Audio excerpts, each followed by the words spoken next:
Foque. A lusofonia em foco. Bem-vindos a mais um programa Enfoque pela Rádio Transforma.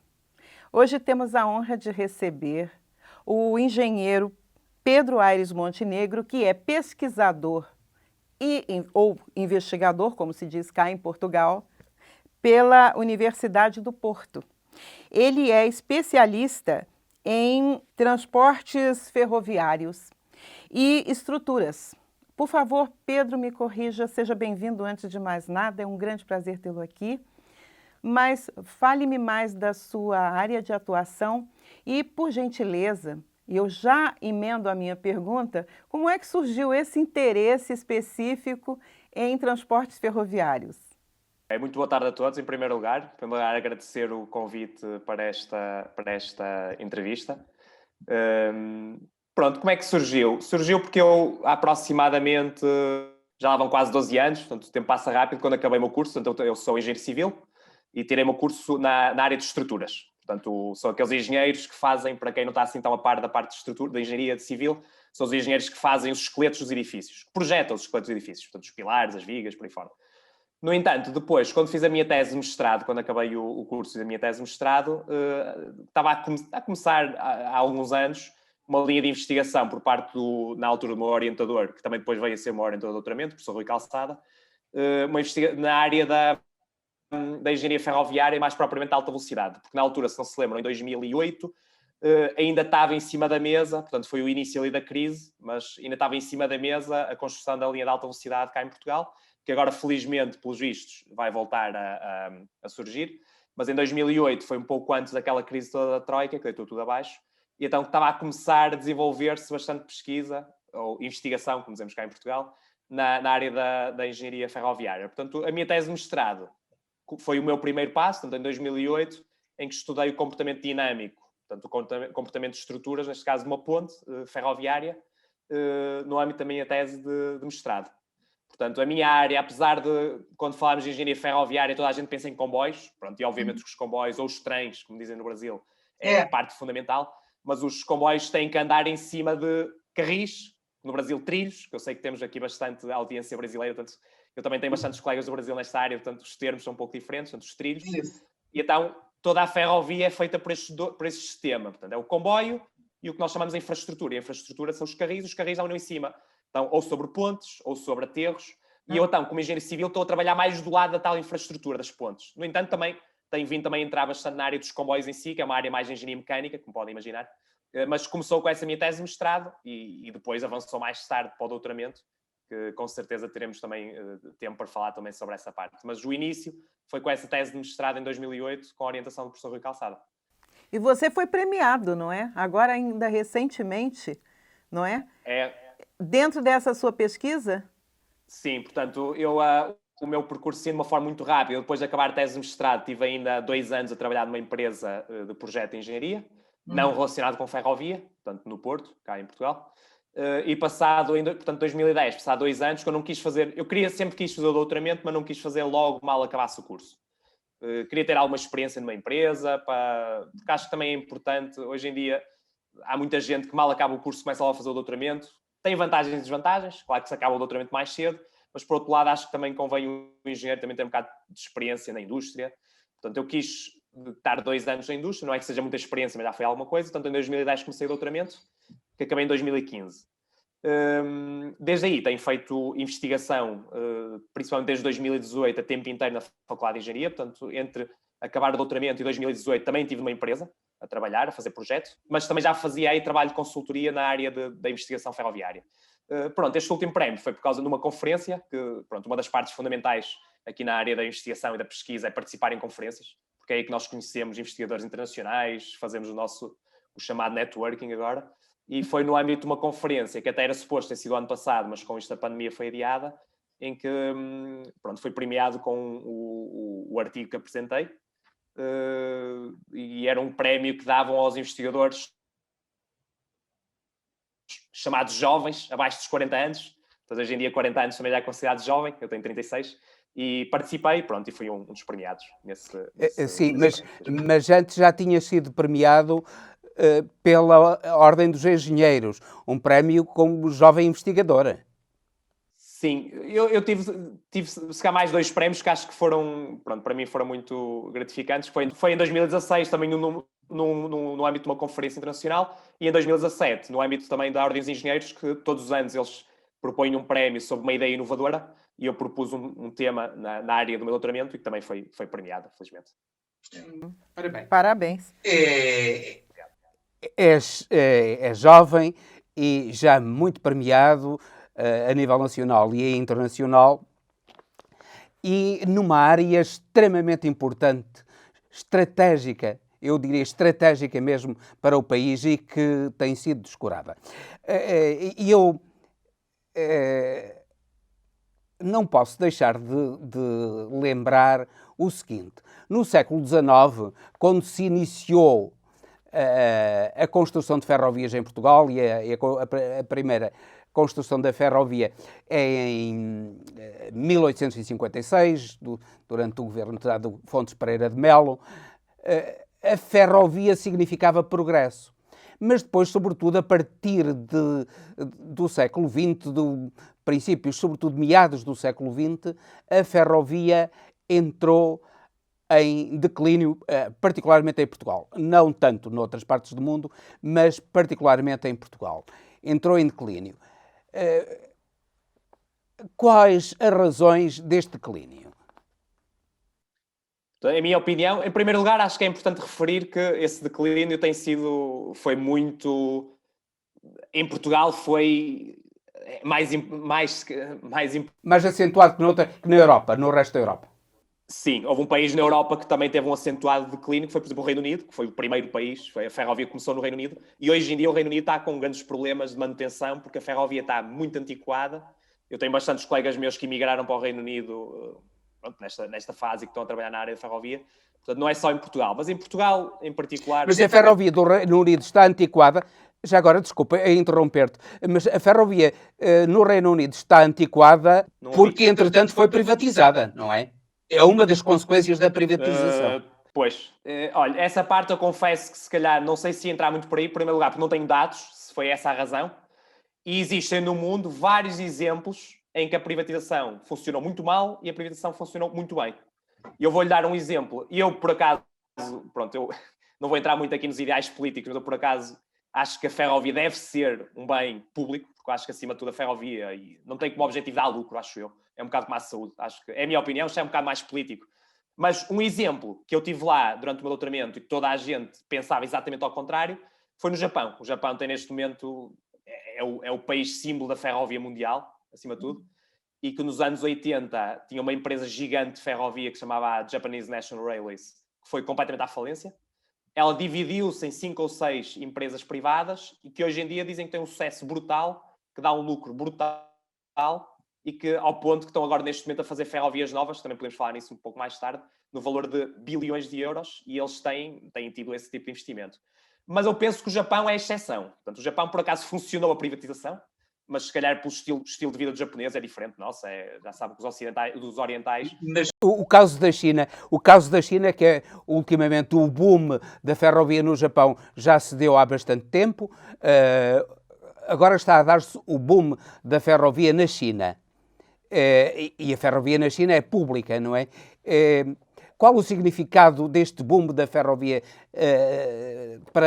na China para a economia chinesa e em que consiste esta transformação enorme da ferrovia na China? E eu ainda quero pegar carona na Boleia. Se calhar tinha-me feito uma pergunta, se calhar eu não me esqueço esta da China, porque eu gosto muito de falar da China na ferrovia, mas tinha-me feito uma pergunta logo no início sobre o porquê do declínio da ferrovia em Portugal, sim. Eu queria que você já pegasse para falar, quando ele pergunta sobre a ferrovia na China, porque a China, no início do século passado, praticamente as pessoas tinham trens antiquados e bicicletas para se locomover, não é?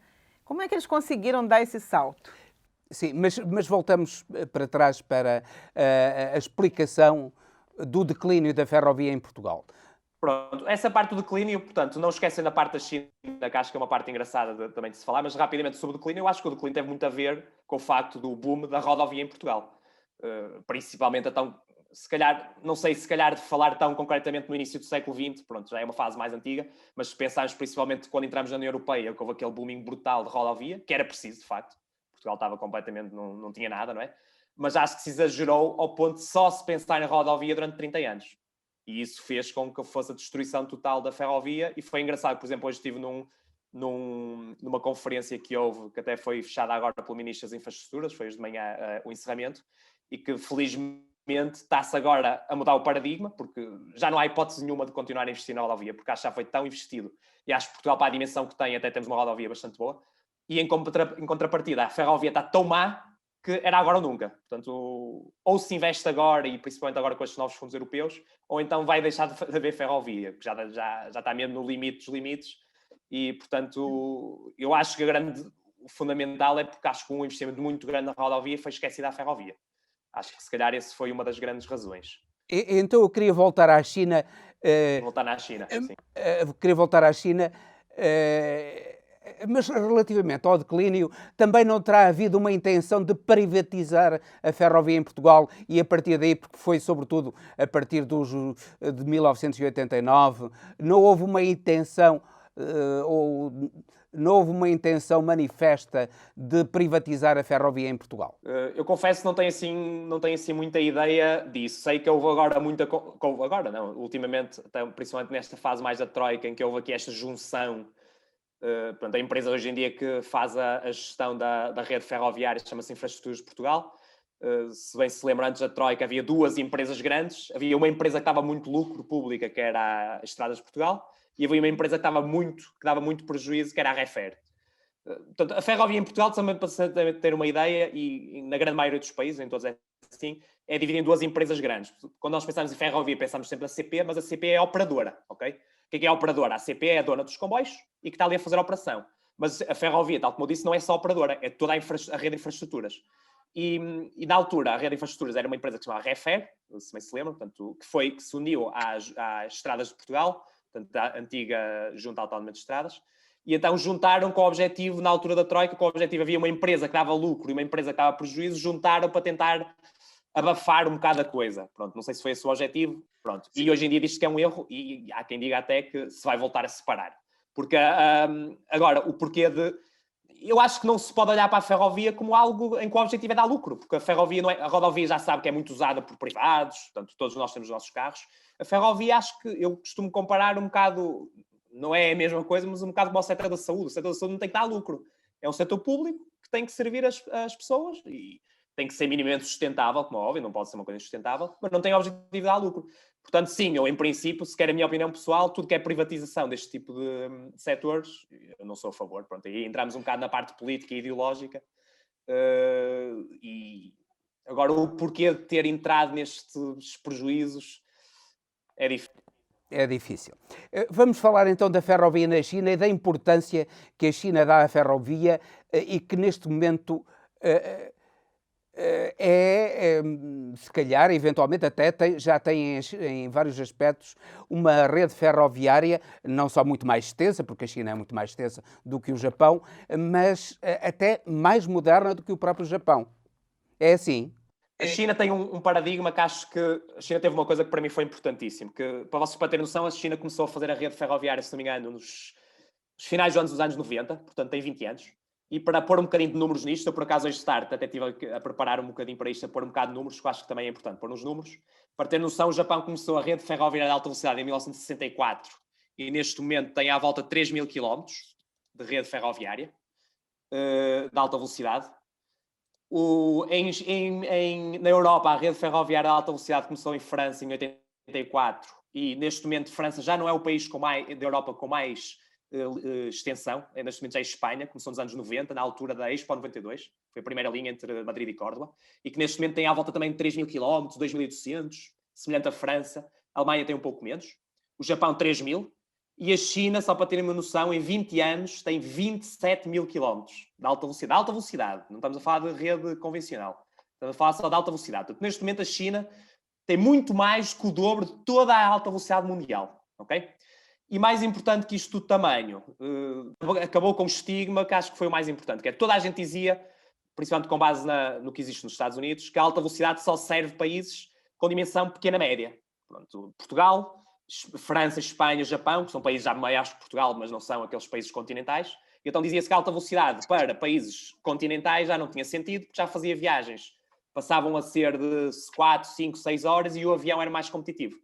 A China lutou contra isso e deu cabo desse paradigma. Neste momento, a China, além de ter uma rede ferroviária de alta velocidade gigante, é rede ferroviária muito super usada e não é usada por ser maior, porque podemos dizer, ok, é muito maior, tem muita mais gente, é mais usada. Não, se quiserem também outro número importante, normalmente nas redes ferroviárias há um número que é quantas pessoas há por quilómetro, quantos passageiros há por quilómetro, que é uma espécie de per capita, para ser uma ideia mais proporcional ao tamanho da população. E para ter noção, França tem 57 mil milhões de pessoas por quilómetro, viajantes por quilómetro anual, o Japão tem 100 mil milhões e a China passou, desde 2010, tinha 46 mil milhões e em 2018, que são aqui os dados da União Internacional de Caminhos de Ferro, que é os dados mais oficiais que há, passou para 680 mil milhões. Portanto, além de ter uma extensão brutal, o número de passageiros por quilómetro são também brutais. Portanto, a China provou que mesmo num país de tamanho continental, da dimensão dos Estados Unidos, do Brasil, mais coisa, menos coisa, provou que mesmo linhas em que têm viagens de 5 horas, 6 horas, portanto, tem linhas de 1.200 km, por exemplo, entre Pequim e Xangai são 800 km, que é a linha ferroviária neste momento com mais passageiros. Acho que já ultrapassa, se não me engano, a principal, que era em Tóquio e Osaka, que eram as mais com mais passageiros. Tem uma linha de 1.000 e tal quilómetros entre Pequim e Cantão, que é a terceira cidade da China. E, felizmente, a China teve essa parte boa que acabou com este estigma que se dizia que a ferrovia não tem interesse em países grandes. E, Pedro, desculpe te interromper, mas eu acho que você está falando uma coisa importantíssima, porque, enfim, o transporte ferroviário, a gente pode dizer que é o mais democrático que há, é o que mais facilita a integração e o desenvolvimento de um país, principalmente com dimensões continentais, como é o caso da China, não é? Facilita a vida do trabalhador. Não havia essa noção, que havia muita noção que quando é 5 horas o avião compensa. Não tem nada a ver fazer uma viagem de 5 horas num comboio de alta velocidade, que para quem já andou num comboio de alta velocidade, aquilo pode-se estar a pôr um copo de água em cima da mesa e não se sente a mínima vibração. Entramos numa estação no centro da cidade e saímos no centro da cidade. Não tem nada a ver com aquelas viagens grandes que temos que ir para um aeroporto. Em Portugal as cidades são pequeninas, não há propriamente uma distância grande entre os centros de cidades e o aeroporto, mas mesmo assim não há. A viagem de metro do centro do Porto para o aeroporto do Porto demora quase 1 hora, 40 minutos. Se formos falar de uma cidade como Londres, demora 2 horas a chegar a um aeroporto. Não tem nada a ver. Portanto, tudo isso é tempo. E o pessoal pensa muitas vezes, uma viagem de avião é 2 horas. Não, uma viagem de avião 2 horas significa perder uma tarde. Ir para o aeroporto, fazer check-ins, mesmo agora é tudo muito mais simples. Portanto, o tempo não é só o tempo de viagem. Enquanto no comboio o tempo de viagem é 95% do tempo, no avião o tempo de viagem, se calhar, agora estou a dizer à sorte, mas se calhar é menos de metade. Todo o transtorno e o próprio stress de aeroportos, não é? Isso, essa modernização da ferrovia, essa extensão colossal da ferrovia chinesa, isso é mais uma demonstração da vantagem competitiva que a China tem em relação aos Estados Unidos da América. Claro. Se querem mais números, que eu também gosto sempre de pôr isto com números. Sim, os Estados Unidos para comparar com os Estados Unidos, para as pessoas perceberem a diferença de competitividade, onde está a origem da diferença de competitividade. Pronto. Se calhar pôr aqui alguns números que podem ser importantes. Os Estados Unidos têm a maior rede ferroviária do mundo. Tem, se não me engano, 200 e tal mil quilómetros de rede ferroviária, ok? A China já neste momento tem a segunda, tem 100 e tal mil. Portanto, há um bocado estava só a falar de rede ferroviária de alta velocidade. Aí os Estados Unidos nem entram, porque não têm. Mas em termos de linha ferroviária... Os Estados Unidos não têm alta velocidade. Estão agora a construir a primeira linha entre Los Angeles e São Francisco, mas é a primeira linha que ainda nem está construída. Portanto, não tem alta velocidade. A alta velocidade é considerada 250 km para cima, 250 km por hora para cima. E eles não têm ainda alta velocidade? Não, estão a construir neste momento a primeira linha que é entre Los Angeles e São Francisco. São, se não me engano, 700 km, mais ou menos. E isso é um fator, que prejudica os Estados Unidos na sua competitividade com a China? Claro. Os Estados Unidos sempre viveram de qualquer sítio que se vai é de avião, porque o avião é solução para tudo. Mas não é só o transporte de avião, pronto, tem todas as desvantagens, tem vantagens, como é óbvio, mas tem todas as desvantagens que eu disse. E agora, então, em termos climáticos, pronto, entrando agora por aí, os Estados Unidos, nesses 200 mil quilómetros, é inacreditável, menos de 1.000 é que são eletrificados. Isto é, os Estados Unidos têm uma rede ferroviária muito grande. Menos de 1.000? Menos de 1.000. Para ter uma noção, Portugal tem mais rede eletrificada, se não me engano, que os Estados Unidos. O Portugal, por causa do número de Portugal, também eu tenho aqui. Portanto, os Estados Unidos têm quase 300 mil quilómetros, só menos de 1.000 são eletrificados. A China tem 120 e tal mil quilómetros e 50 mil são eletrificados. Portanto, mas isto é um paradigma um bocado clássico dos Estados Unidos, não é? Os carros grandes gastam muita gasolina, os comboios é tudo a diesel, os aviões têm os gastos brutais em termos climáticos, e os Estados Unidos acho que só agora, ultimamente, é que têm acordado um bocado para isto, do clima, não é? Claro que agora com esta presidência do Trump voltou tudo para trás, esperemos que agora as coisas melhorem, vão melhorar, portanto, piorar é impossível, por isso. Mas para terem uma noção, os Estados Unidos nunca apostaram muito na ferrovia. Menos de 1.000 quilómetros num país daquela dimensão Pois, mas o Brasil, já agora, o Brasil não só houve um período em que apostou na ferrovia e neste momento a ferrovia praticamente não existe no Brasil, não é? Não, no Brasil não só parou, como foi eliminada, não é? O que existe são linhas residuais, são resistentes, são pedaços, são trechos curtos, não é? E um país com a dimensão que tem o Brasil poderia ter isso muito explorado e, finalmente, até para transporte de cargas, porque as estradas do Brasil são abarrotadas de caminhões e isso gera um prejuízo enorme, além da demora na entrega da carga, um risco até de morte para os caminhoneiros e que se põem em estradas que não aguentam o tamanho, o tráfego de caminhões e veículos pesados, não é?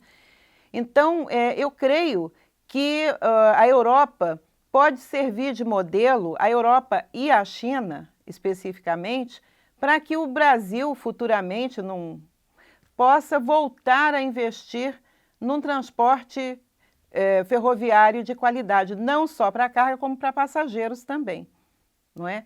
Você sabe que houve um momento em que foi feita uma tentativa de criar um trem-bala entre Rio de Janeiro e São Paulo, né? Que abreviaria muito as viagens de carro e tudo mais. Mas isso não foi para frente, não prosperou. Então, eu queria que você, falando sobre isso, as possibilidades que você vê para um país como o Brasil, o que poderia agregar em termos de valor à volta da ferrovia? O Brasil também, só uma pequena introdução, em termos de ferrovia de passageiros, a ideia que eu tenho é que também se deixou cair bastante. Penso que tem uma ferrovia já muito antiquada, mas que vai acabando por ser bastante usada, principalmente de carga. Há uma ferrovia gigante, mas que até tem a ideia que é privada, é muito à base daquela empresa gigantesca de minério que é a Vale, que é uma empresa que tem a grande parte dos minérios ali mais no norte do Brasil, e que para escoar esse minério a única hipótese é com comboios de mercadorias pesadíssimos. O Brasil até tem tido muitos problemas, nós até temos tido algumas solicitações de trabalhos, tem tido muitos problemas para terem uma noção que os comboios foram originalmente projetados para uma certa carga, e neste momento as cargas que eles transportam é praticamente o dobro para o qual eles foram projetados.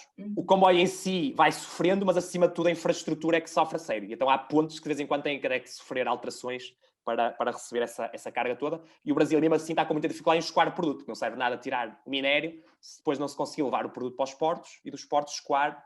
Pronto. Portanto, eu tenho a ideia que até no Brasil a ferrovia até é mais usada também, um bocado como os Estados Unidos, um bocado para a parte de transporte, e mesmo assim também a precisar de muito impulsionamento. No tempo de passageiro, mais concretamente a pergunta que me fez, a ferrovia o que faz, agora tem-se usado muito um termo, que é criar as megacidades, ok? Portanto, por exemplo, em Portugal, o objetivo, e no Brasil, por exemplo, ali naquele triângulo entre o Belo Horizonte, Rio de Janeiro e São Paulo, a ferrovia o que faz é encurtar distâncias, não físicas, a distância entre as cidades é sempre a mesma, mas se nós em vez de demorarmos 2 horas a chegar de um ponto ao outro, demoramos só meia hora, é quase como apanhamos 1 metro. E o que a ferrovia faz muito é criar megacidades, e quando dizemos megacidades é mesmo...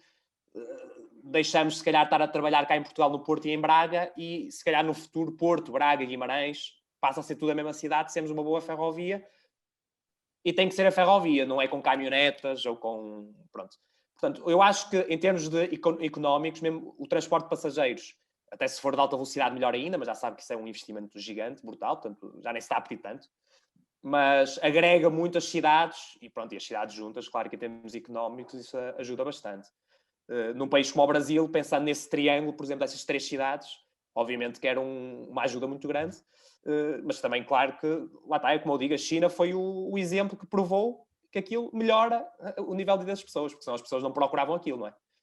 Portanto, num país como o Brasil, claro que tinha todo sentido, não é? Mas funcionaria muito bem, pronto, não é? são sempre investimentos. Pronto, claro, o problema da ferrovia é que são investimentos brutais. As Sim. estradas também são caras, como é óbvio, mas a ferrovia ainda é mais cara. Então, se for de alta velocidade, nem se fala. Eu gostaria que também falasses da importância dos interfaces dos portos, aeroportos, autoestradas e ferrovias, e inclusivamente dos portos secos. Nós temos o exemplo da Espanha, que tem ali portos secos já na fronteira, e nós não temos nada. Ainda não temos nada na nossa fronteira e podíamos desenvolver eventualmente Sines. O que é que tu achas dessa ligação através de um interface com a ferrovia, a autoestrada e o porto? Qual a importância que isso tem para a economia de um país? Sim, eu acho que juntar tudo é perfeito, mas eu neste momento para Portugal já nem peço tanto. Eu neste momento para Portugal, por incrível que pareça, pronto, isso que o pessoal não tem muita noção, não se tem muita noção quando não se pensa nisso, por incrível que pareça, se vier cá um estrangeiro a Lisboa, imagina que vamos a Amsterdão. Se nós estivermos em Amsterdão e quisermos ir a Berlim, não pensamos noutra coisa. Vamos à estação, vamos à internet, vemos qual é o comboio que vai, pronto, por aí fora. Neste momento, ir de Portugal para a Espanha de comboio é uma tarefa, não digo impossível, mas completamente fora de questão. Portanto, antes até de pensar na ligação entre as estradas, os comboios, é simplesmente uma ligação entre Portugal e Espanha. Por muito básico isto pareça, não há. Por exemplo, para ir de Lisboa a Madrid, tem que ir para o entroncamento, que fica, se não me engano, a 80 km a norte. Mudar no entroncamento e depois do entroncamento, portanto, nem há ligação neste momento. Claro que essa é a prioridade máxima. Fala-se muito de Porto de Lisboa, como é óbvio, é importante, mas a prioridade máxima é ligar de forma, já nem digo de alta velocidade, mas uma boa ligação para a Espanha. E depois, essa tal ligação que está a falar do Porto de Sines também é essencial, porque eu não tenho muita noção de como é que funcionam as dimensões dos portos, pronto, não é mesmo a minha área, mas sei de conhecimento geral, como quase toda a gente sabe, que o Porto de Sines é dos portos com uma capacidade muito grande e que seria... E que acho que seria um porto de transshipment de grandes navios que vinham, claro, deve ser muito mais fácil. E as mercadorias sairiam lá para ou Roterdão, navios mais pequenos ou, sobretudo, na ferrovia para o resto da Europa, não é? Claro. Se calhar era muito mais fácil ir para Sines do que ir lá para Roterdão, não é? E tínhamos tudo para ter ali um porto muito fácil de entrar na Europa. É o porto mais ocidental da Europa. É que Portugal está no extremo ocidental da Europa e, afinal de contas, não percebeu que a ligação à Europa em ferrovia, em alta velocidade, era essencial para o seu desenvolvimento, não é? O que é que tu pensas relativamente a isso? Que é ou não essencial essa ligação, até por alta velocidade à Europa, é essencial para o desenvolvimento, nomeadamente para o transporte de mercadorias, tanto de pessoas, mas sobretudo até de mercadorias.